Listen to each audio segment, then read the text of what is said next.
Hello dear students, welcome in today's class. बच्चों, आज हम फिर से आपका एक न्यू चैप्टर स्टार्ट करने जा रहे हैं। Okay, so this is your chapter number 10 and the name of the chapter is the verb. ठीक है, इस चैप्टर में हम वर्ब के बारे में डिस्कस करने वाले हैं कि वर्ब होती क्या है।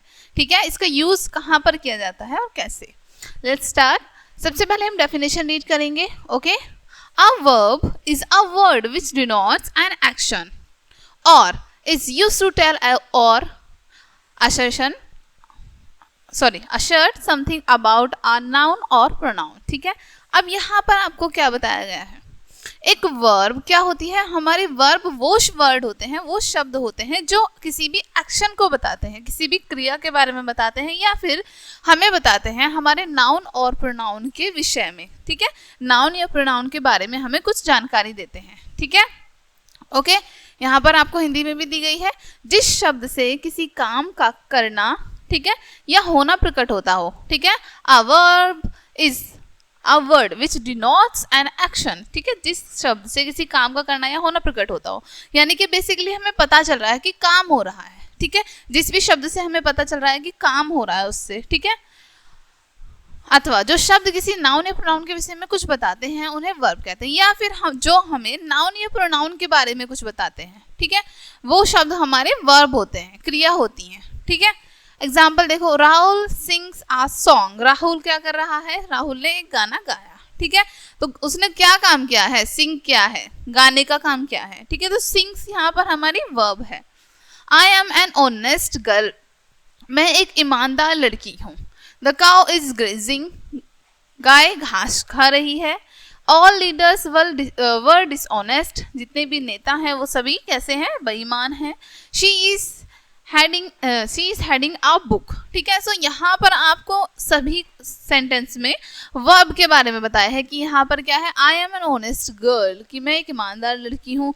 ठीक है, तो ये हमारा जो नाउन है उसके बारे में बता रहा है, ऑनेस्ट, कि वो कैसी है, ऑनेस्ट है, ईमानदार है। देन यहाँ पर गाय क्या काम कर रही है, ग्रेजिंग, के वो घास चर रही है। यहाँ पर ग्रेजिंग हमारी वर्ब है। ऑल लीडर्स वर डिसऑनेस्ट, सभी लीडर्स कैसे हैं, यहाँ पर भी हमें हमारे नाउन के बारे में बताया जा रहा है। ठीक है, डिसऑनेस्ट है। Okay, she is heading a book, वो क्या कर रही है, एक बुक की हेडिंग कर रही है। ओके, तो यहाँ पर हेडिंग, ओके, ये सभी हमारी वर्ब्स हैं। ओके, नेक्स्ट है काइंड्स ऑफ वर्ब। कितने प्रकार की होती हैं वर्ब, 3 टाइप्स की होती हैं, 3 काइंड्स होते हैं वर्ब के। First transitive, second intransitive verb and third is linking verb. ठीक है, ये 3 टाइप्स की हमारी वर्ब होती हैं। ट्रांजिटिव वर्ब्स के बारे में जानेंगे, जिसको हम हिंदी में सकर्मक क्रिया कहते हैं। ठीक है, जिस क्रिया के साथ ऑब्जेक्ट, ठीक है, होता है तथा इसके कार्य का प्रभाव ऑब्जेक्ट पर पड़ता है। ठीक है, जिस भी वर्ब के साथ ऑब्जेक्ट होता है और उसका जो प्रभाव है वो ऑब्जेक्ट पर पड़ता है, उसे ट्रांजिटिव वर्ब कहते हैं। ठीक है, एग्जाम्पल के थ्रू समझेंगे। The dog bit the beggar. ठीक है, the dog bite the beggar, dog ने क्या किया है, बेगर को बाइट किया है। ठीक है, भिखारी को काटा है। Sushma wrote a letter, Sushma ने एक पत्र लिखा। ठीक है, तो यहाँ पर क्या किया जा रहा है, ये हमारे ऑब्जेक्ट पर इसका असर पड़ रहा है, जो वर्ब है उसका असर हमारे ऑब्जेक्ट पर पड़ रहा है। सेकंड है इंट्रांजिटिव वर्ब, आक्रामक क्रिया। वह वर्ब जिसके साथ ऑब्जेक्ट न हो उसे इंट्रांजिटिव वर्ब कहते हैं, वह अपने आप में पूर्ण होती है। ठीक है, वह वर्ब जिसके साथ ऑब्जेक्ट तो नहीं होता है, ठीक है, उसको हम इंट्रांजिटिव वर्ब कहते हैं और वो अपने आप में ही कंप्लीट होती है। Example, the donkey ran. ठीक है, द डंकी रेन, यहाँ पर आपको रन जो दिखाया है, ये रेन जो दिखाया है, यहाँ पर इसके आगे हमें कोई भी ऑब्जेक्ट नहीं दिया हुआ है। राइट, इसके आगे हमें कोई ऑब्जेक्ट नहीं है, यहाँ पर हमारी वर्ब पर ही ये सेंटेंस खत्म हो जा रहा है। राइट, तो यहाँ पर ये कंप्लीट सेंटेंस है। ओके, ये अपने आप में ही पूरा होता है। रीना फेल्ड, रीना फेल हो गई। ठीक है, तो फेल्ड जो है यहाँ पर, इससे आगे हमारा कोई ऑब्जेक्ट नहीं है, यहाँ पर ये अपने आप में कंप्लीट इंट्रांजिटिव वर्ब है। ओके, नंबर 3 है लिंकिंग वर्ब। जिस वर्ब के साथ अर्थ को पूरा करने के लिए किसी कॉम्प्लीमेंट, पूरक का प्रयोग होता है, वह लिंकिंग वर्ब होती है। ठीक है, हिंदी में इसको क्या कहते हैं, संयोजक क्रिया। ओके, दे आर प्लेयर्स, वे प्लेयर्स हैं। यहाँ पर आपको क्या बताया, जिस वर्ब के साथ, जिस वर्ब का के अर्थ को पूरा करने के लिए कॉम्प्लीमेंट का पूरा प्रयोग किया जाता है। दे आर प्लेयर्स, वे प्लेयर्स हैं। Nisha is happy. ठीक है, निशा हैप्पी है। यहाँ पर वर्ब के साथ क्या यूज किया जा रहा है, कॉम्प्लीमेंट का, यानी कि आर, इज। ठीक है, लाइक दिस। देन एक्सरसाइज दी है यहाँ पर आपको, choose and write transitive verb, intransitive verb and linking verb from the following. Sentence में से आपको ट्रांजिटिव, इंट्रांजिटिव और लिंकिंग वर्ब को चूज करके उनके आगे लिखना है, ठीक है। B, define transitive verbs with 3 examples. 3 examples के थ्रू आपको ट्रांजिटिव वर्ब्स को डिफाइन करना है। Define intransitive verb with 3 example, यहाँ पर 3 एग्जांपल्स के थ्रू इंट्रांजिटिव वर्ब्स को डिफाइन करना है। Define the linking verb with 3 example, यहाँ पर लिंकिंग वर्ब को सेम आपको 3 एग्जांपल्स के थ्रू डिफाइन करना है। नेक्स्ट है हमारी ऑक्सिलरी वर्ब, यानी कि सहायक क्रिया, ठीक है। ऑक्सिलरी वर्ब में क्या होता है, जो क्रिया किसी मुख्य क्रिया का अर्थ पूरा करने में सहायक होती है उसे ऑक्सिलरी वर्ब कहते हैं, ठीक है। हमारी जो भी वर्ब दूसरी वर्ब की हेल्प करती हैं, ठीक है, उन्हें हम ऑक्सिलरी वर्ब कहते हैं। Example, she is going to school, ठीक है। इज और गोइंग दोनों हमारी वर्ब है, राइट। तो यहाँ पर इज और गोइंग वर्ब है, इसलिए ये दोनों एक दूसरे की हेल्प कर रही हैं, ठीक है। तो ये हमारी ऑक्सिलरी वर्ब है। ही विल बी प्लेइंग, ठीक है, विल बी और यहाँ पर प्लेइंग हमारी वर्ब है दोनों, ओके। अब है हमारे ऑक्सिलरी वर्ब के काइंड्स, ठीक है। कितने काइंड्स होते हैं, there are 2 types of auxiliary verbs, ठीक है। 2 काइंड्स की होती हैं, 2 प्रकार की होती हैं। फर्स्ट प्राइमरी ऑक्सिलरी वर्ब्स, ठीक है, and second model auxiliaries, okay. अब प्राइमरी ऑक्सिलरीज के बारे में जानते हैं, जैसे बी में क्या क्या आएगा हमारा, इज, आर, एम, ये यहाँ पर यूज होता है प्रेजेंट टेंस में, ओके। वॉज, वर जो कि पास्ट टेंस में यूज होता है। उसके बाद आता है have, has, have, had, do, does, did, ठीक है। ये हमारी प्राइमरी ऑक्सिलरीज होती हैं। उसके बाद यहाँ पर आपका इनका यूज बताया है, ठीक है, कहाँ पर इनका यूज करते हैं। फर्स्ट है बी, इज, आर, एम का प्रयोग प्रेजेंट टेंस वर्तमान काल में होता है। एक वचनकर्ता के साथ इज, बहुवचन के साथ आर तथा आई के साथ एम का प्रयोग होता है, ठीक है। ये आपको पता ही है कि हम प्रेजेंट टेंस में इज, आर, एम का यूज करते हैं। इज का यूज हम सिंगुलर के लिए करते हैं, एक वचन के लिए, ठीक है। प्लूरल के लिए हम आर का यूज करते हैं और आई के साथ हम ऑलवेज एम का यूज करते हैं, okay. Example, I am reading the Mahabharata, ठीक है। आई के साथ हमने क्या यूज किया है, एम, मैं महाभारत पढ़ रहा हूँ, ठीक है। They are waiting for you, वे आपके लिए इंतजार कर रहे हैं या फिर प्रतीक्षा कर रहे हैं। दे के लिए हमने क्या यूज किया है, आर, क्योंकि यहाँ पर ये दे प्लूरल है, ओके। नेक्स्ट है बी में वॉज, वर का प्रयोग कहाँ पर होता है, पास्ट टेंस के लिए होता है, ठीक है, भूतकाल के लिए, जो टाइम बीत चुका है। आई तथा एक वचन के साथ हम वॉज लगाएंगे और बहुवचनकर्ता के साथ हम वर का प्रयोग करेंगे, ठीक है। आई के साथ और सिंगुलर के साथ एक वॉज, प्लूरल के साथ वर, ठीक है। एग्जाम्पल देखते हैं, he was eating an apple, वह एक सेब खा रहा है। वी वर लाफिंग यस्टरडे, देखो अब हमने क्या किया, ही यानी कि एक की बात हो रही है इसलिए हमने वॉज यूज किया है। वी, हम, बहुत सारे की बात हो रही है इसलिए यहाँ पर हमने वर यूज किया है, ओके। नेक्स्ट है हैव, हैज, हैव, हैड में हैज का प्रयोग एक वचनकर्ता के साथ प्रेजेंट टेंस में होता है, ठीक है। हैज, हैव, हैड में हैज का यूज सिंगुलर के साथ होता है और प्रेजेंट टेंस में होता है, ठीक है। Example, he has written a letter, he के साथ हमने हैज का यूज किया है क्योंकि ही सिंगुलर है हमारा, ठीक है, प्लूरल नहीं है। He has written a letter, उसने एक पत्र लिखा, okay. Mohit has gone home, Mohit घर गया, ओके। मोहित भी एक है क्योंकि इसलिए हमने यहाँ पर भी हैज का यूज किया है। हैव का प्रयोग आई तथा बहुवचनकर्ता के साथ प्रेजेंट टेंस में होता है। अब हैव का यूज हम प्लूरल के लिए करते हैं और आई के साथ करते हैं, जैसे I have done my work, मैंने अपना कार्य कर लिया। They have milked the cow, okay. अब दे के साथ हमने हैव का यूज किया है क्योंकि ये प्लूरल है, ओके। हैड का यूज कहाँ करते हैं हम, पास्ट टेंस में करते हैं। एक वचन तथा बहुवचन सभी के साथ होता है इसका यूज, ठीक है। She had lost a pencil, देखो सी एक वचन के लिए, एक के लिए यूज करते हैं हम शी, ठीक है, गर्ल के लिए, तो यहाँ पर हमने हैड यूज किया है। You had played the match, तुम यानी कि बहुवचन हो गया, ठीक है, प्लूरल हो गया, प्लूरल के लिए भी हमने हैड यूज किया। तो हैड हम सिंगुलर और प्लूरल बोथ के लिए यूज करते हैं, ओके। नेक्स्ट है डू, डू, डज, डिड का प्रयोग, डू का प्रयोग हम करते हैं आई के साथ, यू के साथ, ठीक है, तथा बहुवचनकर्ताओं के साथ।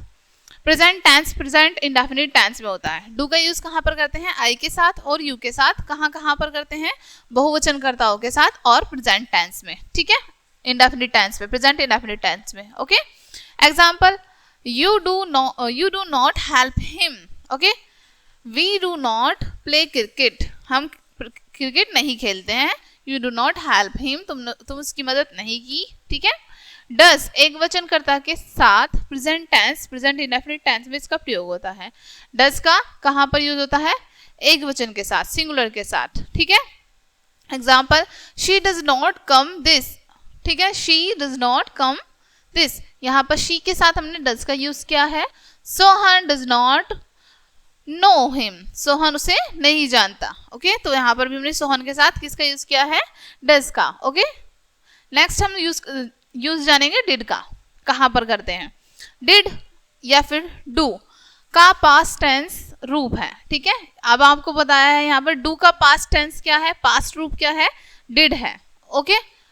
इसका प्रयोग पास्ट इंडेफिनिट टेंस में एक वचनकर्ता तथा बहुवचनकर्ताओं के साथ होता है, ठीक है। इसका यूज कहाँ पर होता है? डिड का सिंगुलर के साथ भी और प्लूरल के साथ भी, ठीक है।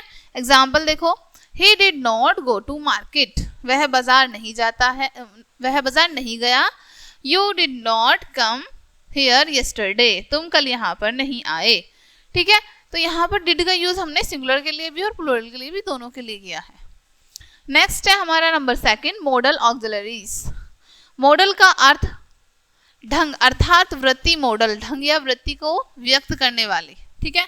अब मॉडल का यहाँ पर आपको क्या अर्थ बताया है? वृत्ति, मॉडल, ठीक है, जिससे हमें किसी भी चीज के ढंग या उसकी वृत्ति के बारे में पता चलता है, ठीक है।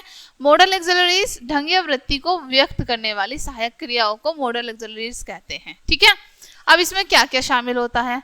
Shall, should, will, would, can, could, may, might, must और टू आदि मुख्य मॉडल ऑक्सिलरीज हैं, ठीक है। ये हमारी क्या है? मेन ऑक्सिलरीज है, ओके। अब शैल का प्रयोग कहाँ पर करते हैं? फ्यूचर टेंस में, भविष्य काल में आई तथा वी के साथ करते हैं। शैल का यूज कहाँ पर करते हैं हम? फ्यूचर टेंस के लिए करते हैं, भविष्य काल के लिए। और किसके साथ करते हैं? आई और वी के साथ, ठीक है। शुड का रूप जो है हमारा शैल, ठीक है, पास्ट टेंस का रूप है, ओके। इनडायरेक्ट स्पीच में भी इसका प्रयोग होता है, चाहिए के अर्थ में इसका प्रयोग होता है, ठीक है। इसका हिंदी में जो मीनिंग होता है शुड का, वो होता है चाहिए, ओके।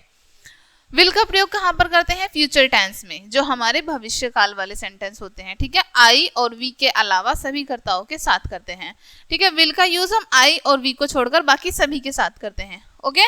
आई और वी के साथ अभी हमने रीड किया था, क्या यूज करते हैं हम? शैल, ठीक है। Example, we will go to school, हम स्कूल जाएंगे, ठीक है। देखो हमने क्या यूज किया यहाँ पर? ही के साथ विल का यूज किया है, okay. The girls will play the match, girls के साथ हमने क्या यूज किया है? विल यूज किया है। ओनली हम आई के साथ और वी के साथ शैल का यूज करते हैं, ओके। नेक्स्ट है विल, वुड, ठीक है। विल, वुड, विल हमारी प्रेजेंट फॉर्म होती है और वुड हमारी पास्ट फॉर्म होती है, ठीक है। सॉरी, विल हमारी फ्यूचर फॉर्म होती है और वुड हमारी पास्ट फॉर्म होती है, ठीक है। वुड का पास्ट टेंस रूप है, ठीक है, ये वुड हमारा पास्ट रूप है विल का। इनडायरेक्ट स्पीच में भी इसका प्रयोग होता है, ओके। इनडायरेक्ट सेंटेंस में भी इनका यूज हम करते हैं। कैन, कुड, कैन सकता है, यानी कि इसका हिंदी में जो मीनिंग होता है कैन का, वो होता है सकता है, ठीक है। कुड कैन का पास्ट टेंस है, कुड जो है वो कैन का पास्ट टेंस है। Example, I can do this work, मैं इस काम को कर सकता हूँ। She could do this work, यह इस काम को कर सकती थी, ठीक है। यहाँ पर आपको डिफरेंस भी बताया है दोनों में। नेक्स्ट है मे, माइट, ठीक है। मे, माइट सकता है, सकता था, यानी कि मे जो है वो सकता है, माइट जो है उसका मीनिंग होता है सकता था, ठीक है। इन दोनों का मीनिंग यहाँ पर आपको बताया है। माइट मे का पास्ट टेंस है, ठीक है। माइट जो है वो किसका पास्ट टेंस है? मे का, ओके। इसका प्रयोग संभावना या अनुमति लेने देने के लिए होता है, ठीक है। मे का जो यूज होता है, जैसे मे आई कम इन, ठीक है, परमिशन लेने के लिए, ओके, इन सब चीजों के लिए होता है। एग्जाम्पल, इट मे रेन, संभावना, यानी कि हो सकता है बारिश हो, वर्षा हो, इट मे रेन, ओके। मे आई कम इन, मैं अंदर आ सकता हूँ, क्या मैं अंदर आ सकता हूँ, ठीक है। तो परमिशन लेने के लिए, संभावना के लिए हम इसका यूज करते हैं। मस्ट का हिंदी में मीनिंग होता है चाहिए, आवश्यकता के लिए या फिर आवश्यक के लिए। We must eat to live, ठीक है। जीवित रहने के लिए हमें क्या करना होगा? अवश्य खाना होगा हमें, ओके। देन आपको एक्सरसाइज दी है, आपको यहाँ पर क्या करना है? फर्स्ट में यूज विल और shall given in the following sentences. ये जो सेंटेंसेस दिए हैं आपको इनमें विल और शैल का यूज करके फिल इन द ब्लैंक्स को कंप्लीट करना है। Next, fill auxiliary verbs in the following sentences. ये जो सेंटेंसेस आपको दिए हैं इनमें आपको ऑक्सिलरी वर्ब्स फिल करनी है। नेक्स्ट यहाँ पर वर्ब, वर्ब में हम क्या जानेंगे, फॉर्म्स जानेंगे हम क्रिया की, ठीक है, अवस्थाएं। सबसे पहले हमारी वीक वर्ब। वीक वर्ब कौन सी होती है, जिन वर्ब के प्रेजेंट टेंस यानी कि वर्तमान काल में ई डी, ठीक है, डी टी लगाकर पास्ट टेंस भूतकाल की फॉर्म बनाते हैं यानी कि पास्ट टेंस में बना देते हैं, उन्हें वीक वर्ब कहते हैं, ठीक है। हमारे जितनी भी वर्ब होती है प्रेजेंट टेंस की, जब हम उनको पास्ट टेंस में बनाते हैं उनके लास्ट में हम ईडी या फिर डी या फिर टी लगा देते हैं तो वो हमारी वीक वर्ब होती है, ठीक है। अब एग्जांपल देखो, जैसे प्ले, ठीक है। अब प्ले के लास्ट में हमने क्या लगा दिया है, यहाँ पर देखो ईडी, प्लेड, ओके। ये प्रेजेंट फॉर्म है, ये पास्ट फॉर्म हो गई। प्ले का क्या हो गया, प्लेड, ठीक है। पास्ट फॉर्म इसकी क्या रहेगी, प्लेड। लाइव, लाइव में देखो हमने क्या ऐड किया है, D, lived, lived, okay. Burn, burn में हमने क्या यूज किया है लास्ट में, टी, बर्न्ड, ठीक है। तो प्रेजेंट फॉर्म की हमने पास्ट फॉर्म में चेंज कर दिया है, दैट्स व्हाई हम इनको क्या कहते हैं, वीक वर्ब, ओके। नेक्स्ट, यहाँ पर आपको एक नोट दिया है, विशेष, जिस वर्ब की कोई दो या तीनों फॉर्म्स एक सी हों उसे वीक वर्ब कहते हैं, ठीक है। जिस वर्ब की हमारी दो या तीन फॉर्म, अब देखो फर्स्ट फॉर्म यहाँ पर हमारी प्ले है, ठीक है, सेकंड प्लेड है और थर्ड भी प्लेड है फॉर्म हमारी, दो या तीन फॉर्म सेम हो वो हमारी क्या होती है, वीक वर्ब होती है, ओके, अंडरस्टैंड। चलिए नेक्स्ट है स्ट्रॉन्ग वर्ब। जिन वर्ब के पास्ट टेंस उनके भीतरी वॉवल को देखकर, वॉवल को बदलकर बनाए जाते हैं उन्हें स्ट्रॉन्ग वर्ब कहते हैं। अब हमें क्या करना है, लास्ट में कुछ ऐड नहीं करना है, हमें जो हमारे वोवल होते हैं वो चेंज करने हैं बस, ठीक है। जो हम वोवल चेंज करके बनाएंगे वो हमारी स्ट्रॉन्ग वर्ब होती हैं, ओके। जैसे राइस, राइस में हमारा वोवल क्या है यहाँ पर, आई, आई को हमने चेंज किया है किसमें, ओ में। राइस का क्या हो गया, रोज, ठीक है। और फिर से हमने फिर से चेंज कर दिया है थर्ड फॉर्म में, risen, first form, second form and third form, rise, rose, risen, ठीक है। इसमें हमने क्या किया है, वोवल चेंज किए हैं। सी, सी का हमने क्या चेंज कर दिया है, फिर से वोवल चेंज, सा, ओके। सीन, फॉर्म बिल्कुल चेंज हो गई, तीनों में से कोई भी सेम फॉर्म है नहीं है ना, फर्स्ट फॉर्म भी अलग है, सेकंड भी अलग है एंड थर्ड भी अलग है। और वीक वर्ब में क्या होता है, हमारी दो या फिर तीनों फॉर्म सेम होती है मोस्टली, ठीक है। ड्रिंक, ड्रैंक, ड्रंक, फॉल, फैल, फलन, ठीक है, तीनों फॉर्म अलग हो गई। अब नोट क्या है, इनकी अधिकतर तीनों फॉर्म्स अलग अलग होती हैं, ठीक है। स्ट्रॉन्ग वर्ब्स की जो तीनों फॉर्म होंगी वो अलग अलग होती हैं। फॉर्म ऑफ वर्ब, क्रिया की अवस्थाएं, यहाँ पर आपको वर्ब की फॉर्म बताई हैं, ओके। प्रेजेंट फॉर्म जो कि हमारी फर्स्ट फॉर्म दी है, पास्ट फॉर्म सेकंड फॉर्म होती है, ओके। पास्ट पार्टिसिपल जो कि हमारी थर्ड फॉर्म होती है, और एक और होती है जिसमें हम आईएनजी लगाकर बनाते हैं, ठीक है, प्रेजेंट पार्टिसिपल यानी कि आईएनजी फॉर्म, ओके। चलिए अब फर्स्ट फॉर्म देखते हैं, जैसे आस्क, आस्क का मीन क्या होता है, पूछना, ओके। सेकेंड फॉर्म उसकी होगी आस्क्ड, ओके। थर्ड भी आस्क्ड एंड उसकी जब हम आईएनजी फॉर्म बनाएंगे तो फर्स्ट फॉर्म में उसमें हम बस आईएनजी ऐड कर देंगे। आस्किंग, ठीक है, आंसर, उत्तर देना, answered, answered and answering, okay. Attack, आक्रमण करना, अटैक्ड, अटैक्ड एंड अटैकिंग, ठीक है। बस क्या होगा, हमारा आईएनजी फॉर्म में फर्स्ट फॉर्म में हम आईएनजी ऐड कर देते हैं, ओके। और उसमें कोई चेंजेस नहीं आते हैं। अब्यूज, गाली देना, अब्यूज्ड, अब्यूज्ड, अब्यूजिंग, ठीक है। अलो, आज्ञा देना, ठीक है, अलोड, अलोइंग। अपीयर, दिखाई देना, अपीयर्ड, अपीयर्ड, अपीयरिंग, ठीक है। अटेंड, उपस्थित होना, अटेंडेड, ठीक है, अटेंडेड, अटेंडिंग। नेक्स्ट है बाथ, स्नान करना, ठीक है, नहाना, बाथ, बाथ और बाथिंग। नेक्स्ट है ब्रिंग, लाना, ठीक है, ब्रिंग का मीन्स क्या होता है, लाना, ब्रॉट, ब्रॉट और ब्रिंगिंग। बीट, बीट का मीन्स क्या होता है, पीटना, बीट, बीट और बीटिंग, इसकी तीनों फॉर्म सेम है, ओके। बिल्डिंग, बनाना, बिल्ट, बुल्ट, बुल्ट और बुल्डिंग। नेक्स्ट है बिगेन, शुरू करना, ठीक है, बिगेन, बिगन और बिगनिंग। ब्रेक, तोड़ना, ब्रॉक, ब्रोकन और breaking. Big, sorry beg, beg means मांगना, बैग्ड, बैग्ड और बैगिंग। उसके बाद है बर्न, बर्न मीन्स होता है जलाना, बर्न्ट, बर्न्ट और बर्निंग, ठीक है। नेक्स्ट है बाय, बाय मीन्स होता है खरीदना, ओके। बॉट बॉट और बाइंग। कॉल मीन्स पुकारना, बुलाना। Called called, calling. कैरी ले जाना, कैरीड कैरीड और कैरिंग। कैच पकड़ना, कॉट कॉट और कैचिंग। क्लीन साफ करना, क्लीन्ड क्लीन और क्लीनिंग। ठीक है, नेक्स्ट आपको यहाँ पर फिर से फॉर्म बताई है। ठीक है, first form, second form and third form.